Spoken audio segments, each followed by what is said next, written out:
Hey guys, welcome into WrestleForever. Roger and Kyle here. We're going to bring up some updates. We're going to talk a little about Raw 25. Yeah. What an interesting show that was. What a show. Yeah. What a show. That's the best way I can put it. Yep. It was very... What a show? Yeah, it was very not what I think anybody expected. I was expecting more. I was expecting less.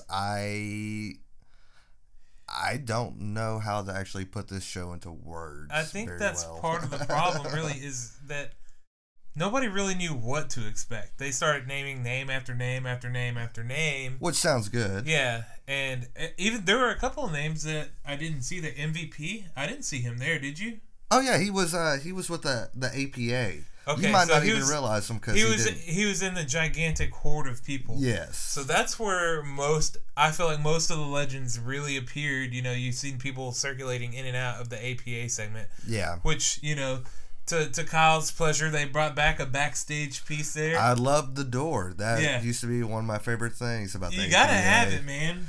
And Ron Simmons, man, he's looking good. He's looking good. Yeah, he's looking jacked. Yeah, he's looking a lot better than he did last time I saw him. Yeah, that's true.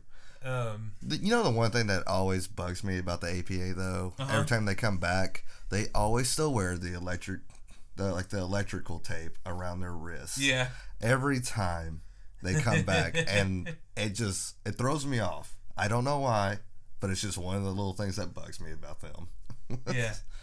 Farouk he used to have it real tight against his arm up here too. Well, yeah, both of them did. Did they? Okay, yeah. I remember Farouk for sure, and he did it before even in the Nation of Domination. Yeah.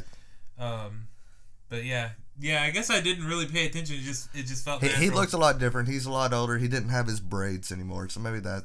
Yeah, he also well, I don't know. I don't know how to. He looks just like, you know, he was trying to be, you know, obviously nostalgic. You know, that was the purpose of it. So I guess I didn't think too much of it. But true that.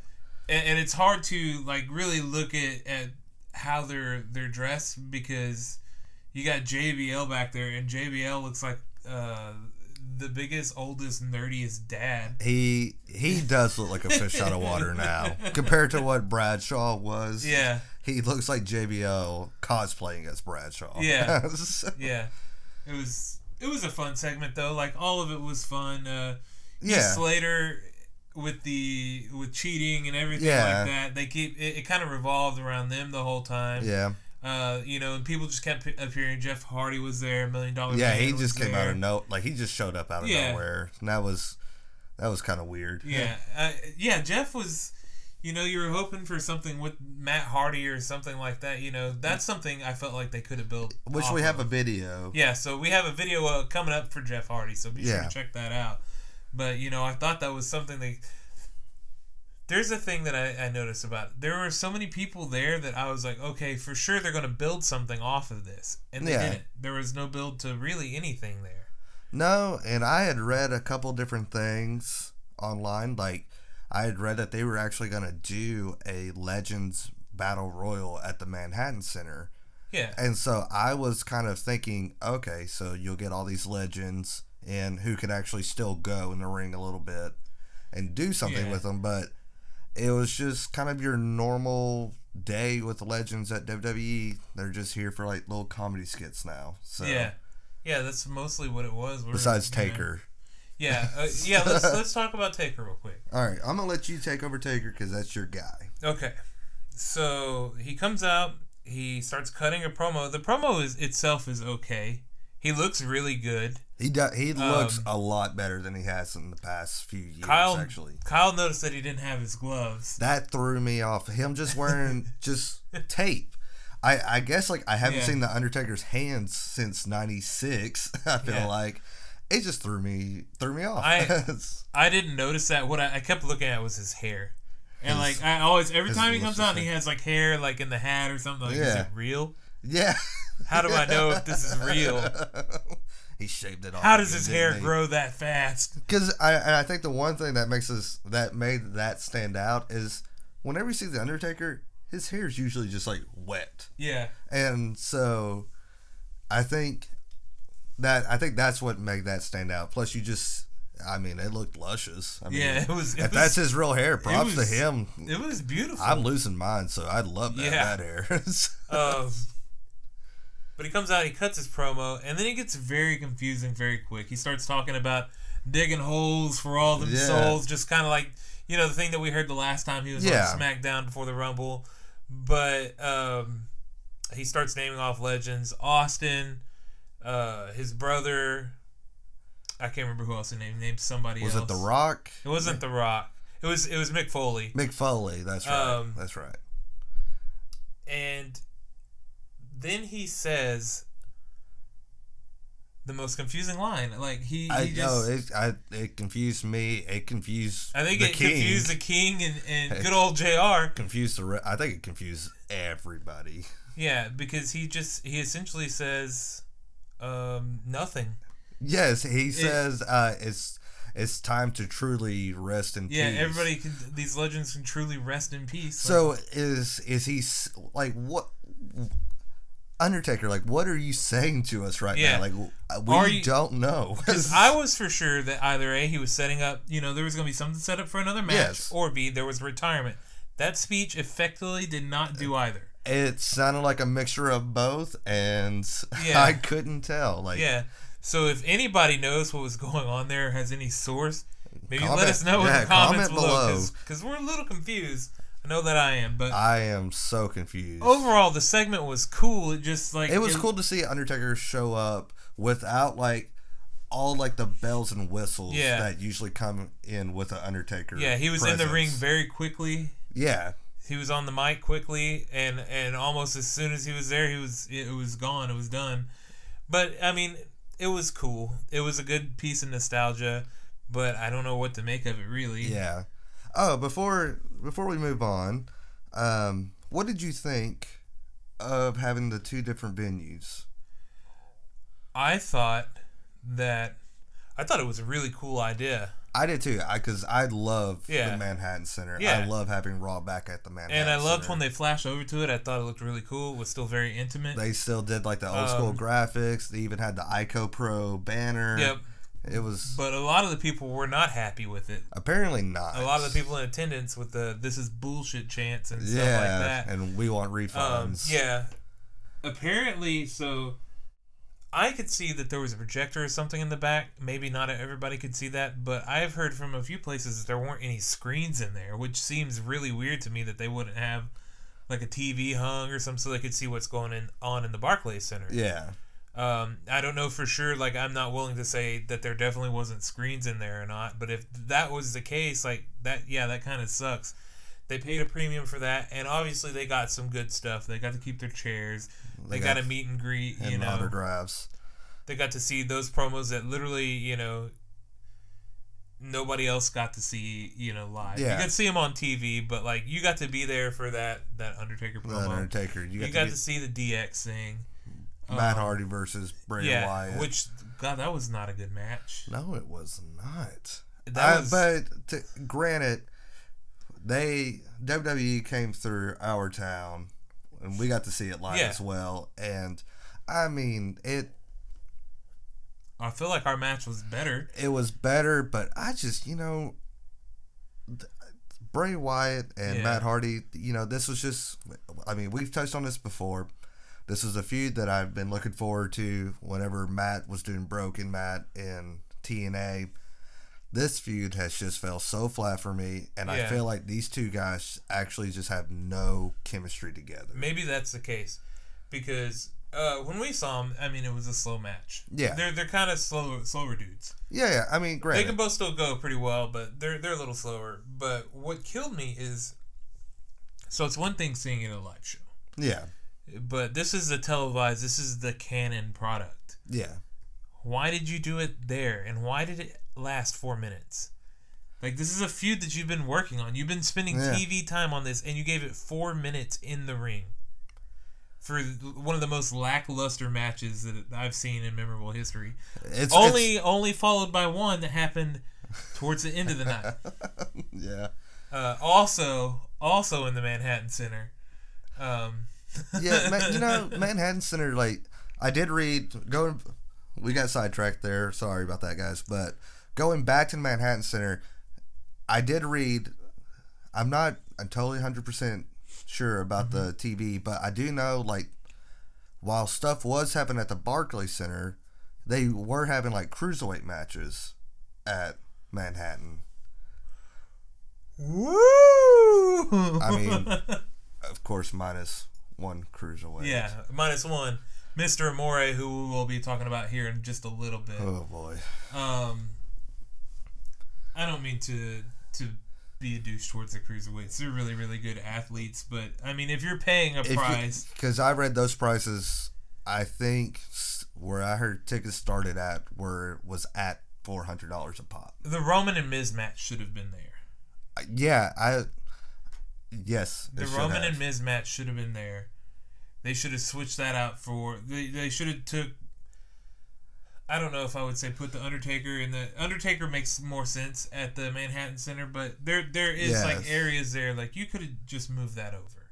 I mean... The Matt and Bray match could have been moved over for the Roman and Miz match. Because the Roman and Miz match was a decent match. It wasn't great, but it had a cool finish. It was, Miz won. That's awesome. Yeah. And he went to the Manhattan Center later, and he got promos there. He cut a promo off. It was after the show was done. Yeah. But he did show up and give the fans, and so did Seth Rollins. Yeah. Seth Rollins showed up at the Manhattan Center as well. Did a little blackout, curb stomp. Did a blackout, and I mean, yeah. The Manhattan Center got to see some cool stuff. I mean, they got to see The Undertaker. They got to see DX. They got to see DX and the Balor Club in the same ring, which I thought was a cool moment. I thought it was kind of cool to see these two different worlds come together and give each other a too sweet, man. Yeah, big too sweet orgy going. Yeah. But the Revival. Oof. Yes. Oof. Yeah. Let's go ahead and hit that out of the way. Like, what was the purpose of that? Because people were comparing it to the Ascension thing. I mean, last week on our last video, I talked about we thought this was going to be an Ascension thing where Legends beat them up. That was worse than the Ascension thing, in my opinion, because it's the club.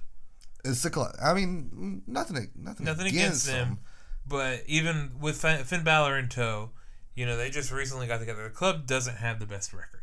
No. They certainly were not dominant like the Revival was in NXT. No. Or any of the Revivals, coming up to main roster when they could wrestle. But giving them 3 minutes tops with the club in a really boring, couple boots match. And they lost clean. Yeah, and they lost... No interference from DX to, even trip them up or anything. They lost clean in less than 5 minutes. Yeah, and the Ascension got their match with everybody. They got to do it was Degeneration. What is the New Age Outlaws? That's what it is. They got their, I think it was Fastlane 2015. They got their match with the New Age Outlaws, and they beat them in that match. And then New Age Outlaws were also became tag team champions during that time. Yeah. So it wasn't like, oh, they just got squandered by a couple of legends. Like, no, they actually put the belts on New Age Outlaws, kind of. Well, no, that was before 2015. Are you sure? I'm pretty sure. I don't remember belts being involved in that match. Maybe not. Was 2015 WrestleMania 30? It's 31. It was okay. So it was the Fastlane with Daniel Bryan and Roman Reigns. Oh, okay. So it was that pay-per-view. That was the year after. Yeah. Okay. But I mean, they went over clean with the New Age Outlaws, but Revival just got squashed by the club, who's brand new and also never wins. And then got every finisher put on them. Yeah. It was not a good night for them.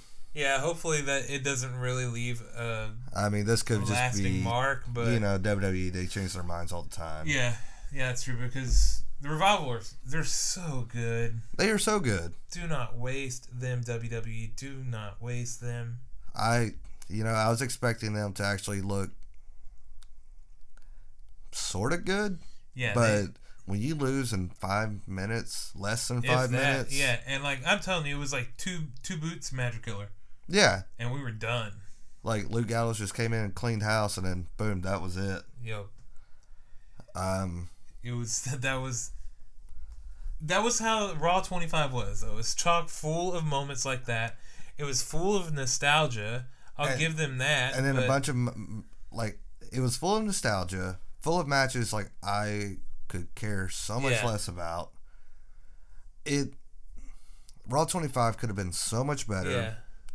And it just kind of fell flat. Yeah, there's so much hype behind it. Like, it did good, like, here's DX. Like, we love seeing DX. There were fun segments there. Yeah, but... Also, this was a go-home show. This was go-home to the Royal Rumble. This was the last Raw to the Royal Rumble. Yeah. There was no build there. And there are two more segments that I really want to talk about on the night. The first one is very short. It's the women coming out, like... Oh, just like the Legends women? Yeah, the Legends women. You just have them... Just to say hello? Yeah. What the heck? Yeah. I mean, Maurice and all them look great. Maurice and Maria Kanellis were pregnant. Yeah. So it was nice to see them on TV. Yeah. It was good to see Trish Stratus. Yeah, Trish came out. That was awesome. Huge pop for her. But, you know, she didn't get any time on the mic. No, she came out, did her point, and it was like the segment with Stone Cold. We didn't really talk about this. They opened up with Vince and which Shane. I did love this. I loved this segment. I thought it was great. This segment. I thought it was really good. I thought Vince was so good. You know that dude, he's pushing what, like 75? I don't know. They give him a freaking plaque. He craps so all over. Good at what he does. He craps all over everybody, and it is great. And Stone Cold comes out whenever he says nobody helped him get there. And oh my God, and that Vince pop. He starts backpedaling really fast. He's like, "Hey, I can't hear very well. I can't see very well. I live in a retirement home. Yeah. I'm a member of AARP." And he pushes Shane out there. He just offers his son. He's still in his prime. Yeah, Shane is still in his prime. And my favorite little point of that whole thing was Vince saying, after he got son, "Hey, he had it coming." I loved that so much. I laughed out loud when he said that. Yeah, I was cracking up through this whole segment. My only problem with this segment, and I know we're kind of all over the place with this, guys, but the whole show was all over the place, to be fair.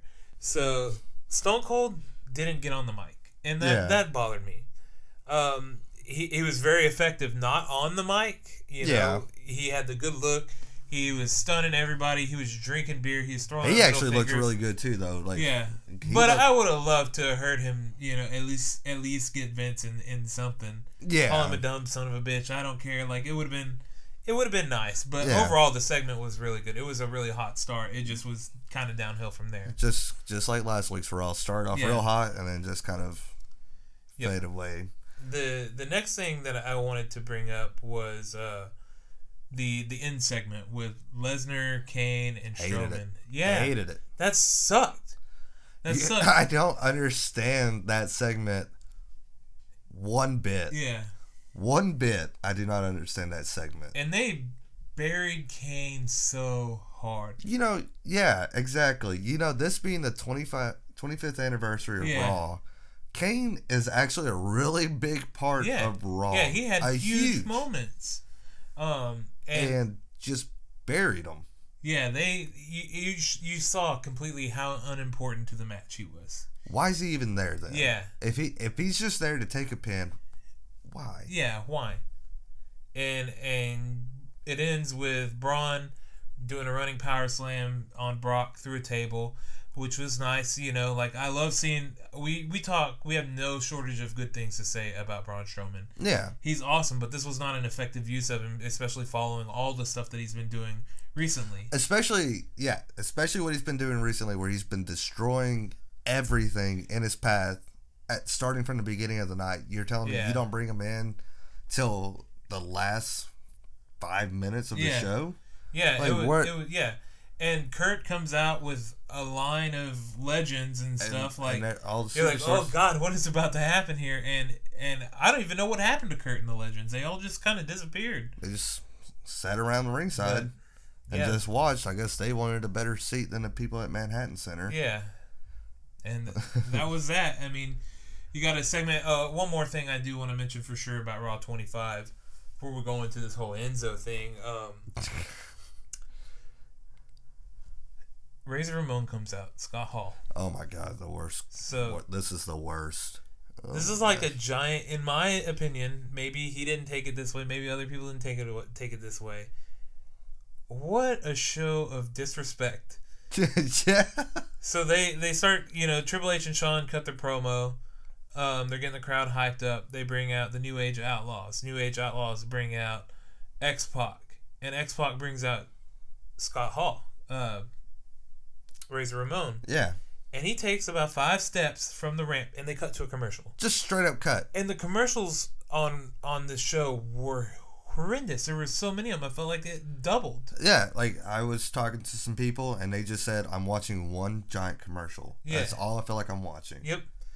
But yeah, Scott Hall walks out, and they cut. They cut into maybe the longest commercial of the night, I felt like. And we're at and this is at the Manhattan Center. This isn't at Barclays where he actually has to go down a ramp for a while. He's literally 10 feet from leaving the curtain to get inside the ring. And the other guys in the ring, for the most part, they're all legends. They are. Yeah. But to an extent more, Razor Ramon he's been out of the game much longer than they have. And he wrestled, like, I think it was just like him and Shawn and X-Pac that I can remember actually wrestled in the Manhattan Center more times. I mean, X-Pac, 1, 2, 3 Kid, and Scott Hall, like, that's where their most famous match is at the Manhattan Center. And you just cut to commercial without, like, any type of, like, we'll be right back with more DX. Yeah, you didn't even see the commercial coming. It just happened. A hard cut.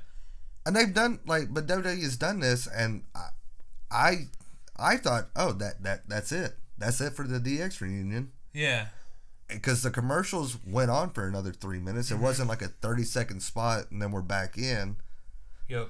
I feel bad for the Manhattan people. Yeah. For having to just sit there during that spot while everyone, like, what do you, for 3 minutes while Scott Hall is in the ring. Like, okay, like, what are we getting here? Like, whose thought process was like, let's take a cut here. Yeah. This is what a lot of people have been waiting for is DX. This is where we'll take a cut. Yeah. And, like, I don't know, like, maybe they were hyping things up in there, but we will never know because we weren't there, so I couldn't tell you, but it was confusing. The worst commercial break timing of all time. The worst. Yep. The worst in 25 years in the history of Raw. Just ridiculous. But yeah, that was pretty much Raw 25. You also had like the Dudleys. Yeah, they came out. Nothing really. Which they weren't too far removed. Like, and that whole like poker segment led into that. Like, so almost at the end of the night, Apollo Crews and Titus O'Neil and Rhino and Heath Slater are wrestling, and the payoff is Dudley Boys, who have been gone for less than a year. I would love, like, if you're going to use these legends, be consistent. Yeah. I would love to see, okay, Heath Slater, he is cheating at poker against the APA and MVP. Use them to attack Heath Slater. Like, why am I not getting the clothesline from hell or MVP's little elbow? Like, why are the Dudleys there? Like, I mean, nothing against the Dudleys. I mean, essentially the payoff to that was the Ron Simmons for using damn. Which I love it. I mean, I love. Yeah. Anytime he gives me a damn, I'm all about it. Damn! It's a good bit, but, like, that wasn't the payoff that it should have been. Yeah. Two things I'd like to ask you about Raw 25 leading into maybe something in the future, which I was very curious about, was during the DX and Balor Club reunion. Uh-huh. Do you feel like they are pushing Finn to a different level with that little spot? For him to come out and them to give basically like their blessings to the Balor Club? Yeah, that's a good question. And also that the squash that the club gave the revival. Could you also see, I could also see this as a potential Mania match between Finn and Triple H. I don't know. Maybe. These I don't were know. the kind of things that were just going through my head. Yeah, I mean, I could see it leading up to them giving them kind of the rub. But, it was definitely a rub for sure. Yeah, but ultimately, at the end of the day, it's Vince's call as to know who's going over. And I mean, Rumble's just right around the corner. Reigns doesn't have the title anymore. Yep. It's going to be an interesting Royal Rumble. Yeah. I can't wait to do predictions. Yeah. Which we'll have those here later this week. Yeah. Yep, we absolutely should. We had... I mean, we've been dogging the show. We had a couple things that we liked. Yeah. A lot of things we didn't. But the people tuned in. Yeah. Oh, yeah. The ratings. This is important. Were huge for WWE and they had better be for paying a lot of them legends to come there and just sit down around the table. They averaged a 4.5. That's the largest rating. That's the biggest rating they've had since April 2016. April 2016, where they had like a 4, just a 4. So I don't even know how further back. I wonder what Raw that was too. I guess it had to be. That's a Mania Raw. Yeah. Maybe it was the Raw after Mania. Raw after Mania. Yep.